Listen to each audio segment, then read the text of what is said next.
আমরা অক্ষগুলাকে এক্স অক্ষ ওয়াই অক্ষ এগুলাকে আমরা ক্যাপিটাল লেটার দিয়ে প্রকাশ করি, তাই না? X x prime y y prime. আর বিন্দু যেগুলাকে ওগুলো আমরা কি স্মল লেটার দিই, যেমন এই বিন্দুটাকে এক্স কমা ওয়াই স্মল লেটার দিচ্ছি।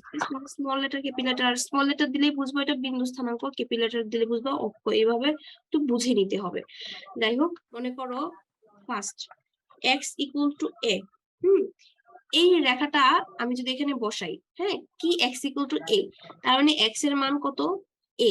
আমি এক্স অক্ষের দিকে কতটুকু যাব? এ পরিমাণ যাব। এই যে দেখো আমি এ পরিমাণ গেলাম, এখান থেকে এটা দূরত্ব কত? এ। আমি যদি বলি যে এক্স ইকুয়াল টু এ, এটা রেখাচিত্র স্থাপন করার পর একটা সরল রেখা আঁকো, তো কি করবা? এই যে বিন্দুটা পাইছো, এই বিন্দুতে একটা জাস্ট রেখা টানবা। টানা হইলো, কথা হচ্ছে রেখাটা আমি এই লম্বা করে টানলাম কেন?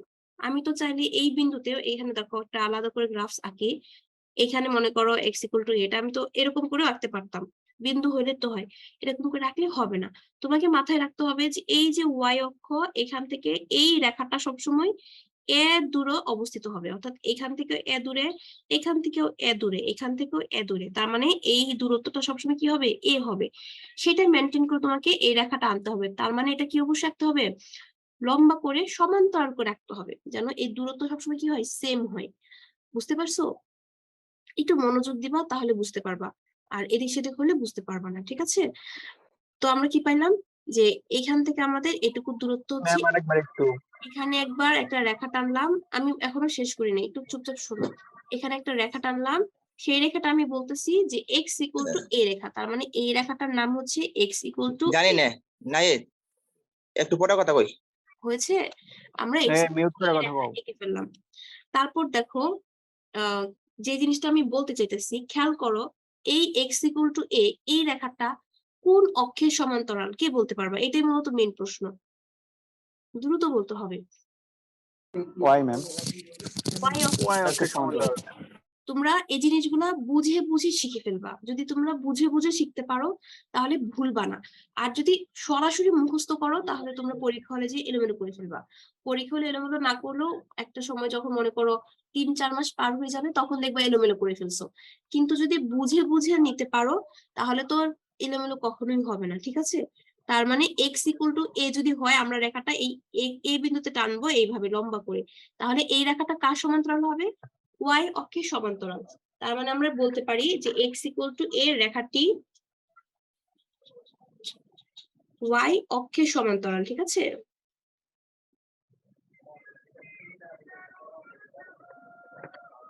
আমরা আলটিমেটলি একটা সূত্র শিখে গেছি, অর্থাৎ একটা একটা লাইন শিখে গেছি, ঠিক আছে? লাইনটা উল্টা করে তোমাদের শিখতে হবে, যে ওয়াই অক্ষের সমান্তরাল রেখার সমীকরণ এক্স ইকুয়াল টু এ। তার মানে আমরা লাইনটা কিভাবে শিখবো? ফার্স্টে বলবো এটা, যে ওয়াই অক্ষের সমান্তরাল রেখার সমীকরণ কি? এক্স ইকুয়াল টু এ। শিখতে পারবা না? লিখে দিব, আমি লিখেও দিই, কারণ এই জিনিসগুলো খুব ইম্পর্টেন্ট। এগুলো দিয়ে তোমাদেরকে ভিডিও দেখা যাচ্ছে না, এই অঙ্কগুলো যদি না, মানে এই লাইনগুলো যদি প্যাচ লাগিয়ে ফেলো অঙ্কটা হবে না। তার মানে আমরা ফিনিশিং লাইনটি পেলাম, যে ওয়াই অক্ষের, ম্যাম ভিডিও দেখতে পাচ্ছি না। ভিডিও না নেট প্রবলেম ভাই, সব তো ঠিকই আছে, তোমার নেটের প্রবলেম। সব তো ঠিকই আছে, নেট প্রবলেমের কারণে হয়তো এরকম হচ্ছে। সব ঠিকই আছে, ভিডিও ক্লিয়ার আছে একদম। কি পেলাম? লাইনটা ওয়াই অক্ষের সমান্তরাল রেখার সমীকরণ কি? এক্স ইকুয়াল টু এ। তো তোমাকে যদি প্রশ্ন করা হয়, এগুলো অতি সংক্ষিপ্ত প্রশ্ন কিন্তু আসবে, ঠিক আছে? আমি বারবার বলতেছি অতি সংক্ষিপ্ত প্রশ্ন এগুলো আসবে, এবং রচনামূলক অঙ্কগুলো করার সময় বা অন্য সংক্ষিপ্ত অঙ্কগুলো করার সময় এই ছোট ছোট টার্ম গুলো তোমাদের ইউজ করতে হবে, হ্যাঁ? এগুলো ভুলে গেলে হবে না। কি পাইলাম আমরা এখান থেকে? যে এ ওয়াই অক্ষের সমান্তরাল রেখার সমীকরণ এক্স ইকুয়াল টু এ। একই ভাবে আমি যদি আবার y ইকুয়াল টু বি রেখা টানি, কি রেখা টানবো এখন? Second y equal to B রেখাটা আমি টানবো, ঠিক আছে? গ্রাফস এঁকে ফেলি, এই যে এখানে গ্রাফস কি আঁকতেছি? y equal to B. এই যে আমার y, এটা আমার x, আমি y এর মান কত যাব? b। এই যে আমি এখান থেকে এ পর্যন্ত গেলাম b, ঠিক আছে? তাহলে এই বিন্দুতে আমি কি টানবো? একটা রেখা টানবো। এইখান থেকে এইটুকু দূরত্ব কত? b। তার মানে আমি এই বিন্দুতে একটা রেখা টানলাম। সমান্তরাল করে অবশ্যই টানতে হবে, যেন সবসময় এখান থেকে এটা দূরত্ব কত হয়? বি হয়, ঠিক আছে? আমি বি পর্যন্ত গিয়েছি। খেয়াল করো, এই y ইকুয়াল টু বি, এই যে রেখাটা y ইকুয়াল টু বি, কার সমান্তরাল হয়েছে বলতো? X এর সমান্তরাল। x অক্ষের সমান্তরাল। তার মানে আমরা লিখতে পারি y = b রেখাটি x অক্ষের সমান্তরাল। ঠিক আছে, তার মানে এই লাইনটাকে আমাদের কিভাবে আসবে বলতো? তার মানে এই লাইনটা আমরা শিখবো এরকম ভাবে যে x অক্ষের সমান্তরাল রেখার সমীকরণ। একদম সাথে সাথে শিখে ফেলবা, ঠিক আছে? y = b। ঠিক আছে, শিখতে পারবো না আমরা তাহলে এখন কয়টা জিনিস শিখলাম? দুইটা জিনিস। একদম সাথে সাথে নোট করে ফেলো, সাথে সাথে নোট করে ফেলো, মাথায় ঢুকাও, খাতা কলমের ছবিটা আঁকো, সাথে সাথে করে সূত্রগুলো লেখো, তাহলে তোমার রিভিশন দিতে সহজ হবে, সূত্রগুলো শিখতে সহজ হবে। এগুলো না শিখতে পারলে চ্যাপ্টার অনেক কঠিন মনে হবে। ঠিক আছে, এগুলো শিখতে পারলে চ্যাপ্টার অনেক সহজ। আচ্ছা, আমরা দুইটা জিনিস শিখে ফেললাম। এখন 3 নাম্বার লাইনে 3 নাম্বার সূত্র চলে আসে। ঠিক আছে, মনে করো আমি তোমাকে বললাম যে এই এক্স অক্ষ, দেখো আরেকটা চিত্র আঁকতেছি এখানে। হ্যাঁ, বলতো এক্স অক্ষের উপর ভুজ কত? থাকবে না থাকবে না? 0 ম্যাম। ভুজ থাকবে না, চিন্তা ভাবনা করে কথা বললো। এক্স অক্ষের উপর কি শূন্য হয়? ম্যাম কোটি শূন্য, কোটি কোটি। অবশ্যই কোটি শূন্য, কারণ এখানে এক্স এর মান বসাতে পারবা, ওয়াই এর মান বসাতে গেলে তো এইখানে কিংবা এখানে আসতে হবে, উপরে নিচে যাইতে হবে। কিন্তু এক্স অক্ষের উপরে আসতে উপরে নিচে যাওয়ার কোনো মানে নাই। তার মানে এক্স অক্ষের উপর কি শূন্য? কোটি শূন্য। মনে আছে এক্স অক্ষের উপর কি শূন্য থাকবে? কোটি, অর্থাৎ ওয়াই এর মান শূন্য থাকবে। তার মানে তোমাকে যদি বলা হয় যে এই অক্ষের সমীকরণ নির্ণয় করো, কোন অক্ষের? এক্স অক্ষে, তাহলে সেটা সমীকরণ কত হবে? y = 0। কেন? কারণ এক্স অক্ষের উপর কোটি শূন্য। যে এক্স অক্ষের উপর কোটি শূন্য কিভাবে শূন্য হয় আমরা দেখেছিলাম না? জি ম্যাম। এটা থেকে আমরা 3 নাম্বার সূত্রটা শিখে ফেলবো। কি লিখবো? যে এক্স অক্ষের সমীকরণ, এক্স অক্ষের সমীকরণ, সমীকরণটা কি হচ্ছে? y = 0। একইভাবে y অক্ষের সমীকরণ কি হবে বলতো? y অক্ষের উপর কি শূন্য? ভুজ শূন্য। তার X মানে = 0। x = 0। তার মানে আমাদের এখন টোটাল কয়টা সূত্র হলো? 4টা সূত্র আমরা শিখতে পারছি, 4টা লাইন শিখতে পারছি। এই যে 1, এই যে 2, তারপর এই যে 3, এই যে 4। এই 4টা লাইন একদম সুন্দর করে মাথায় ঢুকিয়ে ফেলো। এগুলো নতুন কিছু না, জাস্ট আগের জিনিসগুলোই আমরা একটু সাজিয়ে গুছিয়ে লিখে ফেললাম। ঠিক আছে, লজিক দিয়ে দিয়ে মনে রাখবা, তাহলে মনে থাকবে। ধুমধারাক্কা মুখস্থ করতে গেলে কিন্তু পরীক্ষা হলে সব উল্টাপাল্টা লেগে যাবে। চাইছে একটা দিয়ে আসবে আরেকটা, এরকম হয়ে যাবে। ঠিক আছে, এরকম করা যাবে না। তো যাই হোক, এই পর্যন্ত সবাই মাথায় রাখো। আমরা এখন নতুন একটা জিনিস শিখবো। ম্যাম ঠান্ডা লাগে আছে নাকি? জ্বর আসছিল বাবা, তোমাদের যে 3 দিন বন্ধ দিছি, কারণ হচ্ছে আমার জ্বর ছিল।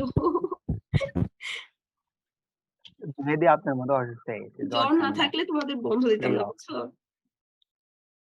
জ্বর চলে আসছে হঠাৎ করে, পরে তোমাদের বন্ধ আমি দিই। তো ক্লাসে ঢুকে দেখতেছি ম্যাডাম নাকে কথা বাজতেছে, আমি ভাবছি ক্লাস শেষ করে পড়েছি কেমন। গতকালকে তোমাদের ক্লাস নেওয়ার ইচ্ছা ছিল, কিন্তু গতকালকে জ্বর ছিল না, প্রচুর শরীর খারাপ ছিল, মাথা টাথা দেখে একদম ভারী হয়েছে, খারাপ লাগতেছিল। পরে ভাবলাম যে না, অনলাইনে ক্লাস তো, ম্যাম অনলাইনে ক্লাসে ম্যাম এখন থেকে রেগুলার ক্লাস নেবেন? হ্যাঁ রেগুলার ক্লাস নেওয়া ট্রাই করবো, যদি প্রবলেম না হয়। হ্যাঁ, মিড টার্মের প্রশ্ন খুবই সহজ হচ্ছিল এবার। আচ্ছা, ওই ফাইনাল প্রশ্ন সহজ হবে, পারলে সহজ, না পারলে কঠিন, বুঝছো? ম্যাথ হচ্ছে পারলে সহজ, না পারলে অনেক কঠিন, না পারলে আজাব। শোনো, আমি যখন স্থানাঙ্ক পড়াইছিলাম একটা জিনিস মনে আছে? দেখো আমি আবার একটু মনে করে দিই। হ্যাঁ, এই যে আমি দুটা অক্ষ আঁকলাম, একটা হচ্ছে এক্স অক্ষ, একটা হচ্ছে ওয়াই অক্ষ, তাই না? তো এখানে আমি একটা বিন্দু বসাই এখানে, যার স্থানাঙ্ক এক্স ওয়াই। তার মানে আমি এখান থেকে এক্স গিয়েছি, এখান থেকে এ পর্যন্ত ওয়াই গিয়েছি। পোলার স্থানাঙ্ক ব্যবস্থায়, ও সরি, এটা তো ওয়াই না, এখান থেকে ওয়াই, এটা হচ্ছে আর, তাই না? পোলার স্থানাঙ্ক ব্যবস্থায় আমরা দেখেছিলাম এখানে একটা কোণ সৃষ্টি হয়, সেটার নাম আমরা কি দিয়েছিলাম? থিটা দিয়েছিলাম। তো এই জিনিসটাকে আমরা যদি বাংলায় মানে কথায় পড়তে চাই, দেখো কিরকম হবে। কথায় হলে যে কোন সরল রেখাটা আমি একটু মার্ক করে, দাঁড়াও, পেন্সিলটা কোথায় রাখলাম, হাত থেকে মাত্র দেখছো মাত্র হাত থেকে কোথায় রেখে দিছি কলমটা তোমাদের সাথে কথা বলতে বলতে। ওইরকম আমার ঘন ঘনই হয় ম্যাম, হাতের নিচে থেকে আমি খুঁজে পাই না। পাইছি, হাত থেকে আর রাখবো না। দেখো কোন সরলরেখা, সরলরেখা বলতে এই যে এই সরলরেখাটা, ঠিক আছে, এই যে এই সরলরেখাটা যেটা আমি এখন গ্রিন কালার করেছি, কোন সরলরেখায় এক্স অক্ষের পজিটিভ দিকের সাথে, খেয়াল করো আমি নেগেটিভ দিকে যাব না, এক্স অক্ষের কোন দিকে যাব, পজিটিভ দিকে যাব। এক্স অক্ষের পজিটিভ অক্ষের সাপেক্ষে যে কোণ উৎপন্ন করে, এই যে দেখো একটা কোণ উৎপন্ন করেছে, ঠিক আছে, সেই কোণের ত্রিকোণমিতির ট্যানজেন্ট কে, ট্যানজেন্ট মানে কি, আমি কি নিব, ট্যান নিব, তার মানে ট্যান, এই কোণটার নাম থিটা। এই ট্যান থিটাকে বলা হবে এই সরল রেখাটার, এই যে সরলরেখা আঁকলাম সেই সরলরেখার ঢাল। আমরা একটা সংজ্ঞা শিখেছি, কিসের সংজ্ঞা, সরলরেখার ঢালের সংজ্ঞা, ঠিক আছে। ঢাল কি বুঝছো, এই যে আমি এই কোণের ট্যানজেন্ট নিলাম সেটাকে আমরা বলি এই সরলরেখাটার ঢাল। এটা তো জাস্ট সহজ একটা বিষয়, এমনি শুনলে মনে হয় কি হিবিজিবি হিবিজিবি কথা, যখন আমরা একটা হাতে কলমে একটা অঙ্ক করে লিখবো তখন দেখবা যে ঢাল আসলে কোনো কিছুই না, আন্তাজে একটা বিষয়। তো খেয়াল করো, আমরা যখন চ্যাপ্টার 8 এ এই থিটার সূত্রটা পড়ছিলাম, তখন সূত্রটা পড়ছিলাম হচ্ছে এরকম, যে theta equal to tan inverse y by x, মনে আছে, এইভাবে সূত্রটা শিখছিলাম। তো আমাদের এখন ঢালের সূত্রটা কি, ঢাল মানে হচ্ছে টেন থিটা, তাহলে আমাদের এখান থেকে কি করতে হবে, টেন থিটাটাকে নিয়ে যেতে হবে, ঠিক আছে। তার মানে আমি এই পাশে কি আনছি, টেন আনছি, তার মানে এই পাশে কি আনতে হবে, টেন আনতে হবে। টেন এবং টেন ইনভার্স দুটা বাদ হয়ে যে ওয়াই বাই এক্স থাকে, তার মানে টেন থিটার মান কত, ওয়াই বাই এক্স। এটাকে আমরা কি বলবো, এটাকে আমরা বলবো হচ্ছে ঢাল। মাথায় রাখো ওয়াই এবং এক্স উভয় কি এই স্থানাঙ্ক, অর্থাৎ এই বিন্দুর স্থানাঙ্ক, হ্যাঁ, এটা কিন্তু কোনো রেখার অংশ না, জাস্ট বিন্দুর স্থানাঙ্ক। আচ্ছা ঠিক আছে, ঢালকে আমরা সাধারণত মানে এটা প্রকাশ করা হয়, এটা বললে ভুল হবে, আমরা ধরি না যে, মনে করো ধরি করিম এক্স দূরত্ব অতিক্রম করলো, এরকম যে ধরি, ওই টাইপের ঢালকে সাধারণত এম ধরা হয়, ঢালকে কি ধরা হয়, এম ধরা হয়, ঠিক আছে, প্রকাশ করা হয় না, এটা কিন্তু প্রতীকও না, এটাকে ধরা হয়, ঠিক আছে, এম ধরা হয়। তার মানে আমরা বলতে পারি এম ইকুয়াল টু ঢাল ইকুয়াল টু টেন থিটা, ঠিক আছে, আমরা এইভাবে বলতে পারি। তো যাই হোক, এই পর্যন্ত আসলাম। তো ঢালটা আমরা কোথায় পাই, আমরা ঢালটা পাই হচ্ছে একটা সরল রেখার মধ্যে, এই যে সরলরেখাটা, এই সরলরেখাটার মধ্যে আমরা ঢাল পাই থাকি, তাই তো। তো দেখো একটা জিনিস, এখন আমরা যেটা শিখবো সেটা হচ্ছে সরল রেখার সমীকরণ। কার সমীকরণ শিখবো, সরল রেখার সমীকরণ, ঠিক আছে। মনে করো একটা সরল রেখার, এগুলো সবাইকে একটু বুঝে বুঝে শিখতে হবে, ঠিক আছে। সরল রেখার, আমরা যেহেতু ঢালটা ইউজ করে সমীকরণটা ইউজ করবো, তাহলে আমরা লিখবো ঢাল সমীকরণ। এটাকে সাধারণ সমীকরণও বলা হয়, ঠিক আছে, মূলত সরলরেখার ঢাল সমীকরণ বলা হয়।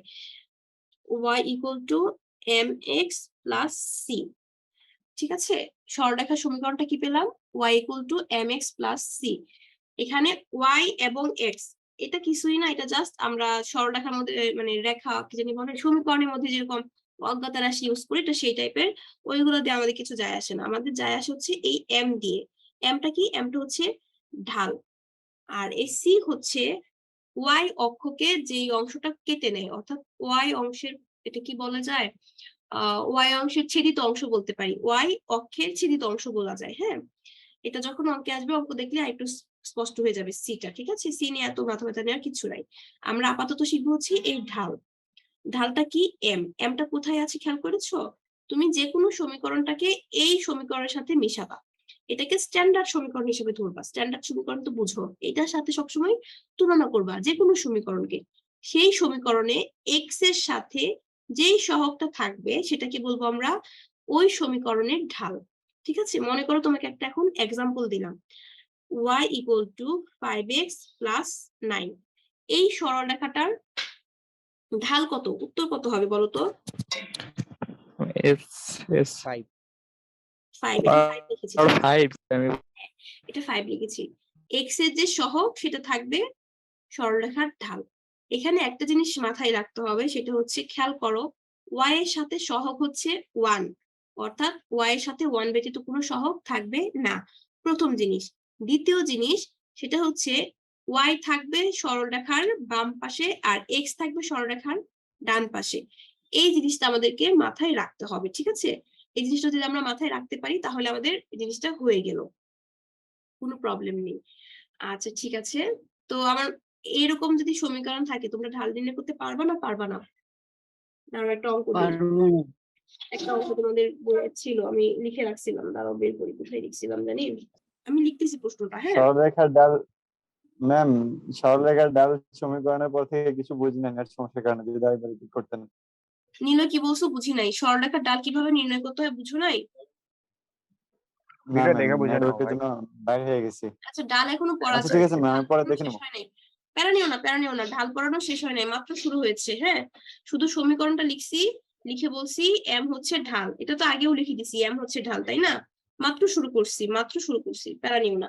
এখন মাত্র অঙ্ক করবো একটা, ঠিক আছে?